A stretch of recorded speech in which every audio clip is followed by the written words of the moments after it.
teman-teman, hari ini kita akan bicara terminologi desain.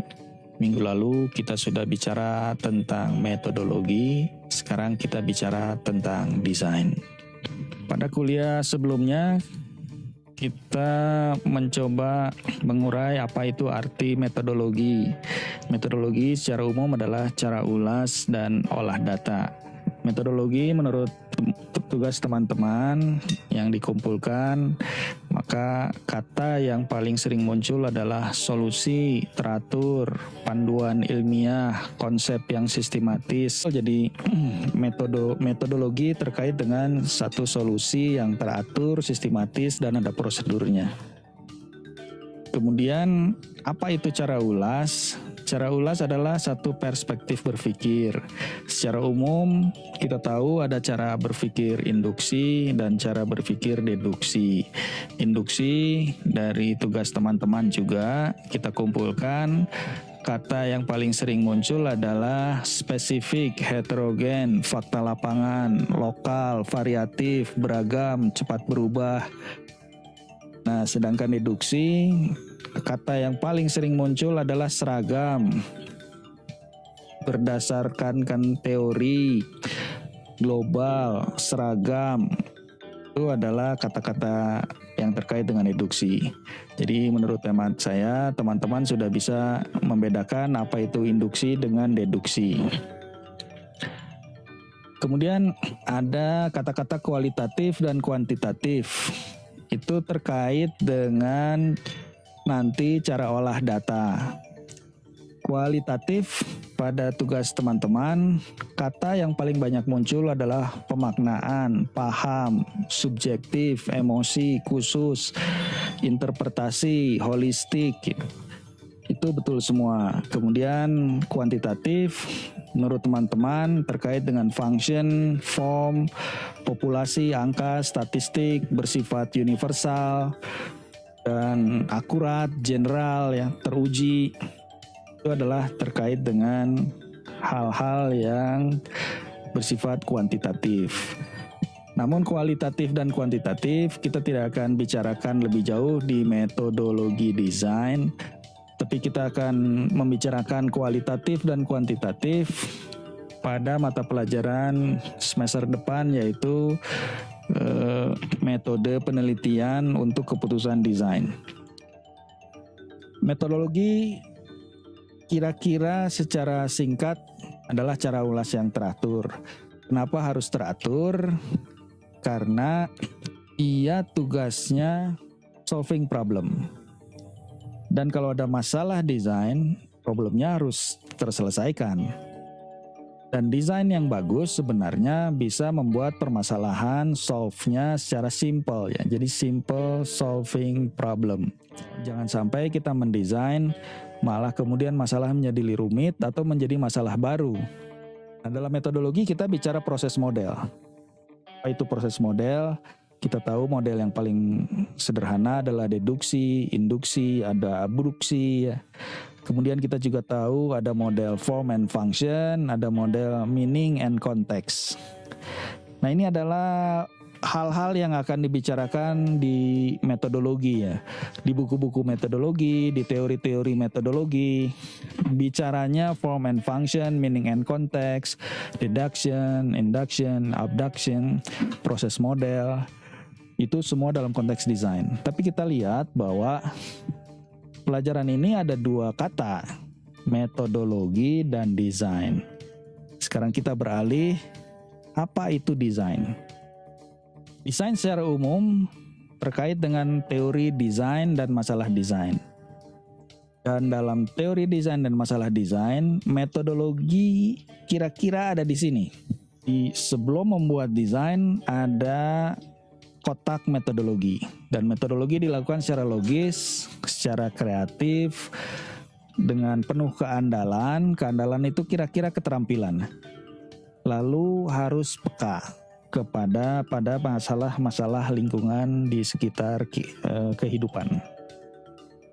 Teori desain kira-kira bicara seperti ini. Ada teori improve, ada teori bagaimana mendefinisikan masalah-masalah, bagaimana mengkolek information, bagaimana brainstorming, bagaimana develop solution, bagaimana membuat feedback. Namun teori-teori ini akan embedded pada mata kuliah masing-masing. Jadi nanti tipografi mempunyai teori desain sendiri, animasi mempunyai teori desain sendiri, kemudian misalnya ilustrasi, teori desain sendiri. Jadi itu embedded ya. Nah, dalam metodologi desain semuanya dia dimasukkan dalam satu istilah yaitu teori. Kedua ada masalah desain. Misalnya ini adalah suatu masalah bagaimana membuat ayunan di pohon, di cabang pohon. Kita bisa menggunakan banyak model untuk memecahkan masalah ini. Namun tugasnya teman-teman dalam desain sebagai perancang, sebagai kreator adalah memecahkan masalah dengan simple. Nah, ini tidak mudah, butuh teori, butuh pengalaman, butuh jam terbang, butuh banyak ngobrol dengan teman-teman, dengan lingkungan, dengan desainer-desainer yang sudah senior ya. Jadi menjadi desainer itu harus membuat networking yang lebar ya. Desain di masa depan akan terkait dengan 17 SDGs ya, Sustainable Development Goals. Apa itu desain? Menurut John Hesketh, design is to design a design to produce a design. Kita lihat di ITB ini, desain itu kita harus membuat desain, membuat gambar. Di TPB itu kalian belajar to design. Adalah salah satu pelajaran yang penting. Mendesain apa? Mendesain nirmana. Jadi nirmana itu adalah bentuk-bentuk visual yang dikomposisikan sedemikian rupa agar bisa mengalihkan informasi seperti yang diinginkan oleh kreatornya. Kemudian mulai tingkat 2 sampai teman-teman lulus, kita akan bicara design as idea. Jadi apa konsepnya? Nanti pasti sering ditanya itu tuh sama dosen-dosen. Apa konsepnya? Apa isunya? Kenapa kamu buat ini? Kenapa? Apa dasarnya kamu berpikir seperti ini?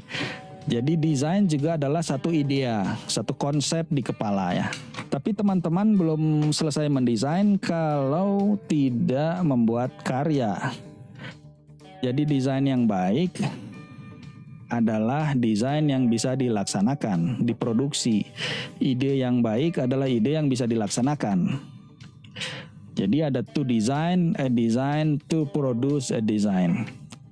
Desain yang paling depan itu adalah teori.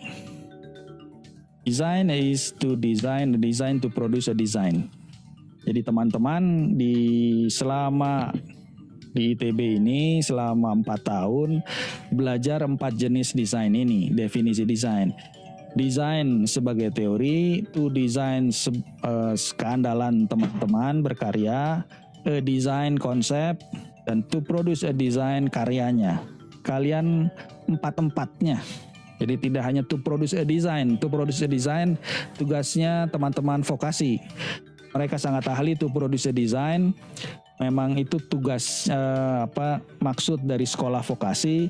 Sedangkan dalam konteks sarjana, teman-teman harus bisa mengembangkan kemampuan to design a design, to produce a design.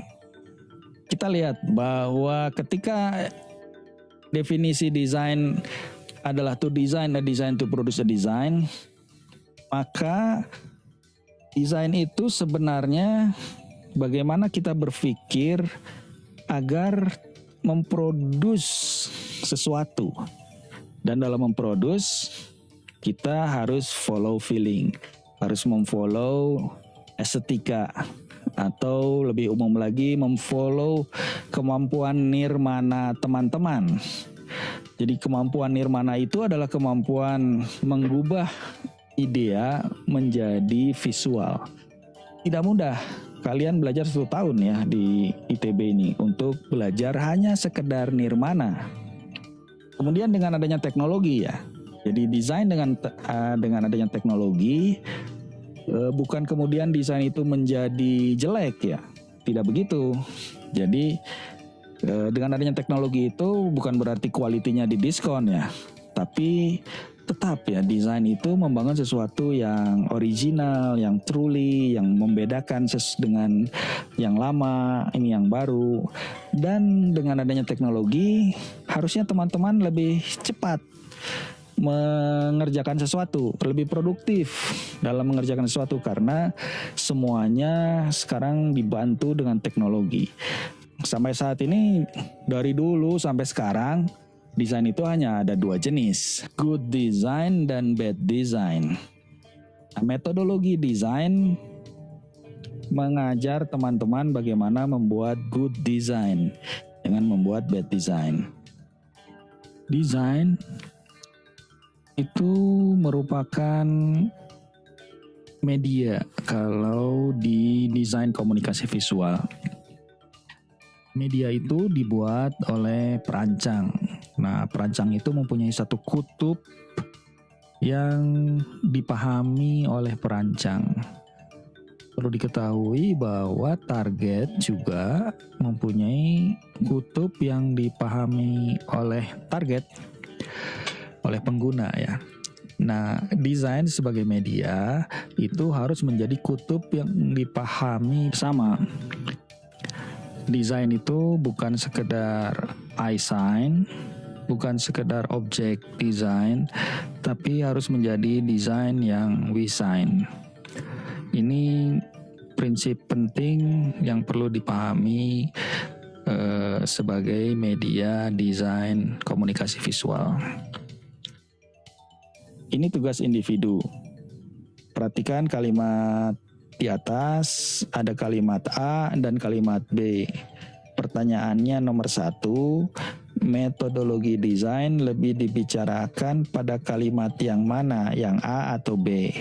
Kemudian di bawahnya penelitian untuk desain lebih dibicarakan pada kalimat yang A atau B. Kedua, beri definisi pada diksi, proses merancang, cara berpikir, daya guna, model, hipotesis, asumsi, postulat, dan metode. Jangan lupa sebutkan sumber pustakanya. Dalam mencari sumber pustaka, carilah yang bersifat PDF. Syukur-syukur teman-teman membaca jurnal, syukur-syukur teman-teman membaca buku aslinya. Ini tugas kelompok. Nah, tugas kelompok hanya menerangkan apa itu teori desain dan apa itu masalah desain. Diskusikan dengan teman-teman, masing-masing anggota coba membaca buku yang berbeda, jurnal yang berbeda, sehingga nanti diskusinya berisi. Jangan lupa sebutkan sumber pustakanya. Demikian kuliah hari ini, Burung Irian, Burung Cendrawasih. Cukup sekian dan terima kasih. Assalamualaikum warahmatullahi wabarakatuh.